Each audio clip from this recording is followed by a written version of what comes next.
Happens is that we consume so much that we get distracted from coming into full alignment. Actually, let's refresh ourselves on the definition of distraction. Siri, can you please give me the definition of distraction? Destruction means the action or process of causing so much damage to something that it no longer exists or cannot be repaired. Okay, I said distraction, but Siri understood it as destruction.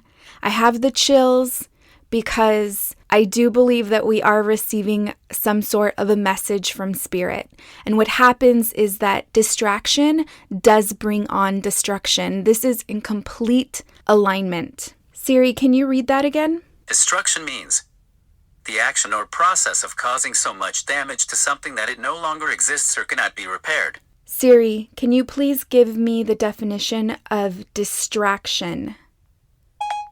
A thing that prevents someone from giving full attention to something else. Do you want to hear the remaining one? Yes. Extreme agitation of the mind or emotions. Distraction, a thing that prevents someone from giving full attention to something else. Extreme agitation of the mind or emotions. What we consume, whether it be through the mouth, through the eyes, or through the ears, is complete distraction from being able to listen to our inner voice. And we've talked about our inner voice on this podcast time and time again. Our inner voice, from my personal perspective, and you may not agree with this, and that is okay, our inner voice is source. Our inner voice is God. From my personal perspective, we cannot find God outside of ourselves. The key to finding ourselves, the key to finding God lies within us, within our inner voice. But when we constantly consume different types of distractions, be it through the mouth, through the ears, through the eyes, through whatever senses, we are being distracted from what our internal voice is trying to tell us. It is so easy for us to become influenced by so many people, and we are literally watching the destruction of humanity right before our eyes. And the only way we are going to see changes is if we come into full alignment with ourselves and we emulate that light, and other people pick up on that light, pick up on that freedom, and try and seek it for themselves. I am not afraid of being in darkness. I am very comfortable being in darkness. I have known darkness since I was a very little girl. I have lived so many trials and tribulations. I have tried to take in my life not once, not twice, but 3 times. I've had serious addiction to drugs. I have broken free from so many dark chains that sometimes I find it hard to believe that I stand in so much light. And I know that there is so much more light for me to embody, and that scares me. But not this time. Not anymore. I'm going to stand here clear with my boundaries, tapping into my intuitive voice and sharing the messages that need to be shared. Fasting has been such an important part of my life. It has the ability to develop a strong relationship with self. And what I have learned with this last fast is that our relationship with money is the most direct reflection we will ever get to see in our full relationship with self. You can be rich and have all the money in the world and still commit suicide tomorrow because you have not found joy. You might find happiness. Happiness is fleeting. Any of us can find happiness. You do not need money to find happiness. But the key to living a fulfilled life is finding joy. And you cannot find joy through money. You can only find joy through healing, period. Having abundance in money does not equate love for yourself. But for the majority of us, people of color, children of immigrants, or immigrants, we have a completely different relationship with money that needs healing. That is why there is so much poverty within our communities. That's not to say that the same poverty doesn't exist in white communities, because it does. But this problem is much more deeper within our own communities. It is a direct reflection of the history that our ancestors have experienced. The relationship we have with money reflects how we feel and how we value ourselves. And for most of us, it is hard to keep money. It is hard to grow money. It is hard to respect money because somehow, somewhere, we've taught to become a slave to it. We've been taught that we have to break our backs in order to receive $1. We have to be a certain color to obtain it. We have to have gone to a certain school to retrieve it. And this is just not true. As we move deeper into this conversation, I want to make it really clear. It is important to not attach your ego with self-worth and to not equate self-worth with money. And to not equate money with material things. Money is simply a form of energy, an energy that we are worthy of. This is what's really important for us to understand, most especially after last week's episode. It's not that I am worth more because of what I was able to manifest, and I don't want that to be the message. I want the message to be that there is a relationship here that needs to be healed and needs to be mended because I can go down a path of self-destruction. Destruction can be stopping myself from living an abundant life and living in a space of lack where I'm continuously placing roadblocks before my expansion, or worse, generating a lot of money and still not finding healing, not finding peace, and seeking self-love and self-worth through material things and what I can purchase and what I need to consume and what needs to define me. Those are all forms of egoic attachment to money. That's why it is important to heal and mend this relationship so that we too can live an abundant life, not just abundant in money, but abundant in joy. For me, fasting has been the most effective and efficient way to develop my relationship with self. When I first started fasting, I started with water fasts, 3-day water fasts when I was around 25 years old. I would use water fasts as a petition to God, to Source, to give me some sort of answer or provide some sort of clear path of what I needed to do next with my life. And I always received an answer. That's the other beautiful part about doing something like this, because once your internal voice becomes much more clear, you become addicted to listening to self. Soon after that, I wanted to begin fasting for longer days, so I started to do what's known as the Master Cleanse, also known as the Lemonade Diet. I read the book written by Stanley Burroughs, which you can find on the internet. You can also find it on my Patreon page, patreon.com/LetThereBeLose. You will find a free PDF copy of the book that I would recommend you to read before even attempting to do a master cleanse, which for me was one of the most effective ways I began to fast. I started off by doing 11-day fasts and then soon after moved into 30-day fasts. I began to hear my spirit and I began to discern the voice of the ego. In the beginning, when you're following your intuitive journey, when you're following your spiritual calling, it is really confusing to understand what word is coming from the ego and what word is coming from soul, coming from spirit. Clearing myself of content that wasn't serving me and entering fasts, liquid fasts, removing food from my diet was such a powerful way to begin to discern that voice. I do want to speak on juice fasting. I think juice fasts or juice cleanse are great. I think they're perfect for someone that's a beginner and maybe wants to explore this. But I do feel that there's something really telling about the monotony of a drink that you're having, like the Master Cleanse, where you're only having the same taste over and over again.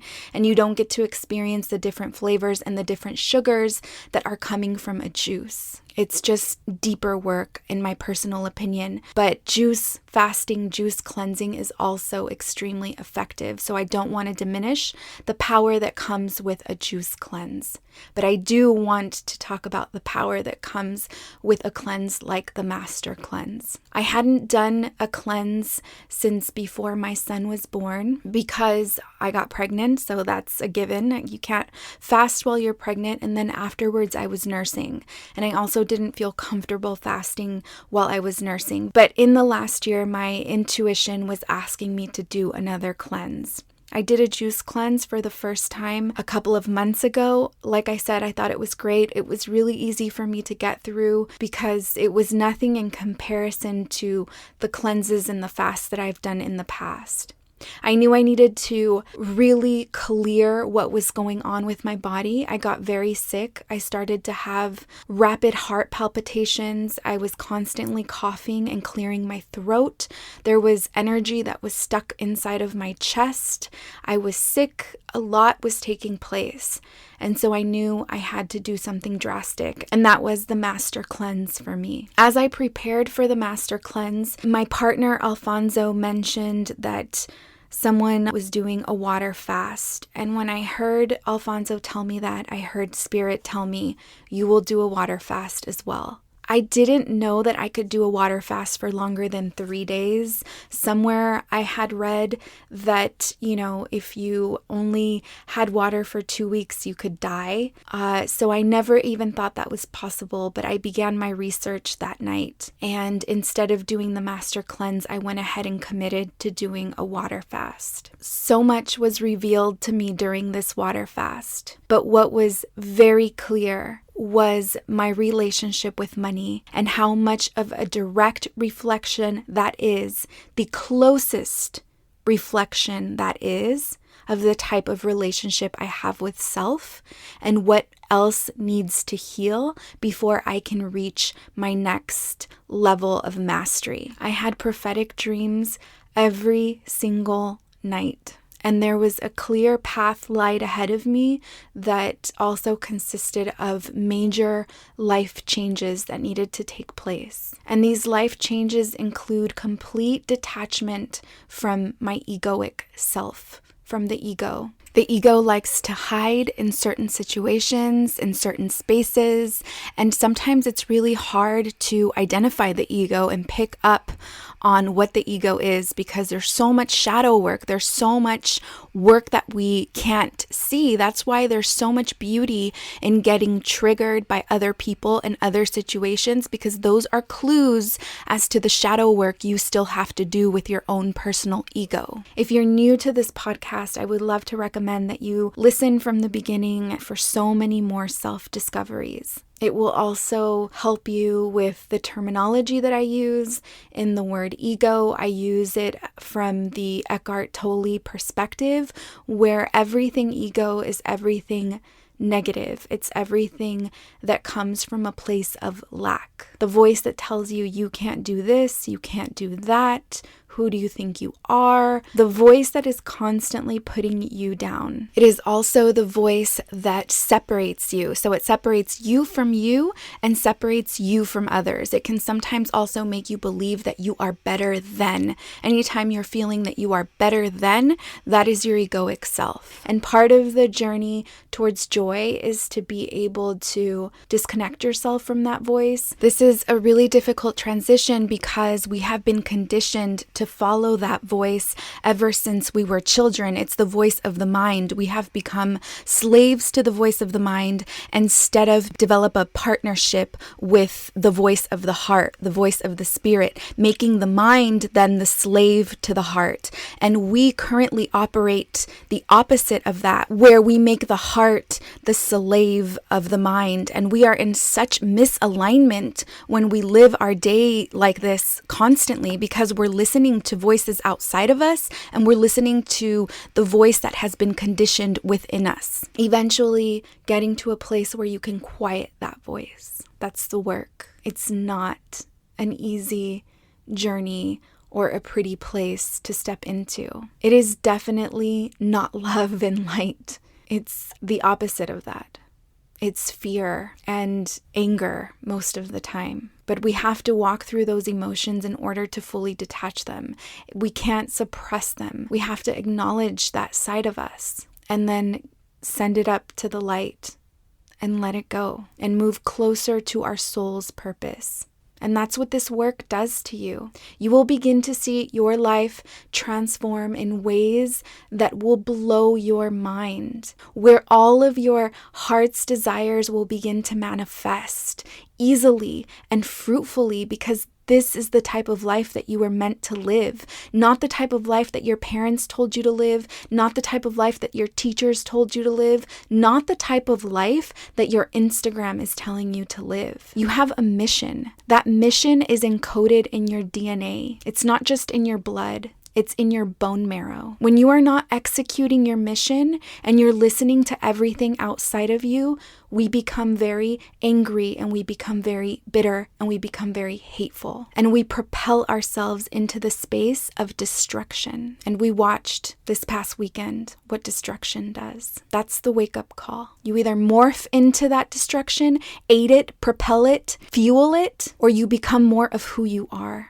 And you shine love, and you shine light, and you shine peace, and you shine joy. And even the most destructive person will want to understand and will want to replicate that energy you feel. Because that energy, that is heaven. The energy of destruction, that is hell. And we truly are all looking for heaven. We just get confused along the way. The lack mentality believes that if we just destroy this portion that's keeping us from heaven, then we will get to heaven. It's so twisted. I also want to make it very clear that it is important for us to look at the face of what is happening right now. Look at the situations. Don't turn away. Don't, put love and light towards it. That's not what I mean at all. I mean, allow for this energy to fuel you and mobilize you, but not from the space of destruction. Not from the space of destruction, from the space of healing humanity. There's so much work that we have to do. Allow for these types of events to mobilize you from a clear space. And you take action from that space. It's not sending love and light like some cheap letter through the mail. No, it's emulating it and taking proper action, like setting boundaries for yourself and not allowing for these types of situations to take place, most especially in the areas where we are so accustomed to receiving this type of energy, like microaggressions. In the same way that we have to tell the universe, I will not tolerate this relationship with money anymore, in that same way, we have to draw clear lines and clear boundaries and tell the universe, I will not allow for this disrespect anymore. I will not allow for fear to strike my heart. I will not be in hiding. I will not fear a white man. Fueling self-destruction stems from the place of fear. It's time to stand up and be courageous. I had to take a moment here to just take a deep breath. Clearly, this is something that I needed to talk about and get off of my chest. I know I initially said that the intention was to talk about the water fast itself. I want to wrap this up, and I do want to finish off my experience with the water fast in short. I just want to say that in doing the water fast for longer than 3 days, going through that incredible experience, it was much more powerful to me than what I have experienced with the master cleanse. Moving forward, I will no longer execute a master cleanse. This isn't to discourage you or to say that you shouldn't try this if you're being called to. This is just that for me, I found that the purity of the water really mobilized me in ways that I had never seen before. I had also not fasted in such a long time, so I forgot about the power of fasting. So clearly this is something that I'm really passionate right now at this time, and I'm really able to see clearly and speak without any fog. I think you can probably see and feel that. With that, I do want to encourage you to do your own research prior to jumping into something like this. You have to be ready for something like this. It's not easy by any means, but I can tell you that any type of fast, like I said, is definitely worth it. And maybe it's not water, and maybe it's not the master cleanse, and maybe it's not a juice cleanse. Maybe it's the type of content that you are ingesting. Maybe it's the people that you surround yourself with and their egoic energy imposing themselves on you. I am truly excited for the shift in energy that is taking place on all of us. There's a big calling on your life, and you are being prepared to rise up to your fullest potential. And it may not look like the way you've always thought it would look. And while that may be hurtful in the beginning of the journey, as you get closer and closer to your fullest self, it will be even better than you have ever imagined. We are all waiting for you to emulate your higher self, for you to roll out your mission purposefully. We want to see you bask in pure joy and peace, because that will continue to give us permission to do the same. That is the only responsibility we have, is walking towards peace and walking towards joy. And it definitely doesn't look like walking. It's working. It's completely working towards joy and working towards peace. And it's nonstop. It is a practice. And yes, it does get easier, but then it gets harder. And then it gets even harder. And then it gets really, really easy. And just when it feels like you've mastered it, it gets really hard again. But that's the beauty of the contrast. That's how we make the discoveries of what serves us and what doesn't serve us. And what you will come to find with time is that what doesn't serve you is so much more necessary than what does. Because what doesn't serve you truly shapes you. It's the only way we can understand what is peace, what is joy, and what is love. This week on Patreon, the theme for our Q&A is going to be money related. Any questions you have about money, any questions you even have about a water fast, because this is all interconnected, whether we believe it or not. I am going to be taking those questions. Also, last week on Patreon, I did a little episode on credit and how important that is, as well as tips on how to improve your credit. That's something that we're definitely going to be discussing more on the podcast. I also have a vlog that's going to be going up this week on my water fast journey. I was vlogging during that time as best as I could, so you're going to be able to really sense and feel what the experience was like. Make sure you check that out.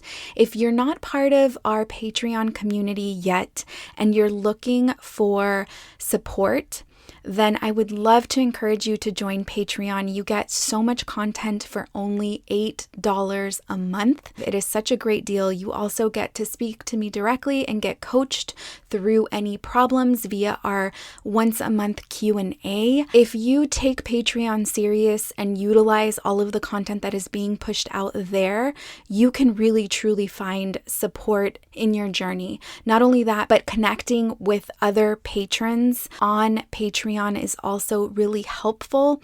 There have been so many friendships that have flourished from the Let There Be Lose community. It's so amazing to see friendships develop within the community. It's because we are all like-minded. We are all on this journey together. So if this is something that you're looking for, I would highly recommend for you to join Patreon. You can cancel at any time if you feel like it's not the place for you. I would love to have you become part of the family and begin to ingest additional content that supports everything I talk about here, but much more in depth. You get a lot of behind the scenes. Most importantly, you get powerful community. My name is Yesenia, and I've been a part of the Let There Be Loose Patreon since October of 2018. I think that what I love the most about being a part of the Let There Be Loose Patreon and what I look forward to is the monthly Zoom call to see what it is that Linda has created for us. What is the experience that she is now inviting us into, and to be a part of that. Even if I can't be on, I still sign up and I watch it later on and I still get so much out of it. Linda creates just such an amazing safe space when we're on. She creates the environment for us to not only gain knowledge from her, but also to exchange energy with all the women that are on the call. It's really beautiful and amazing, and I couldn't recommend it more. Hope to see you on there. May the light within grow stronger. Return to the one.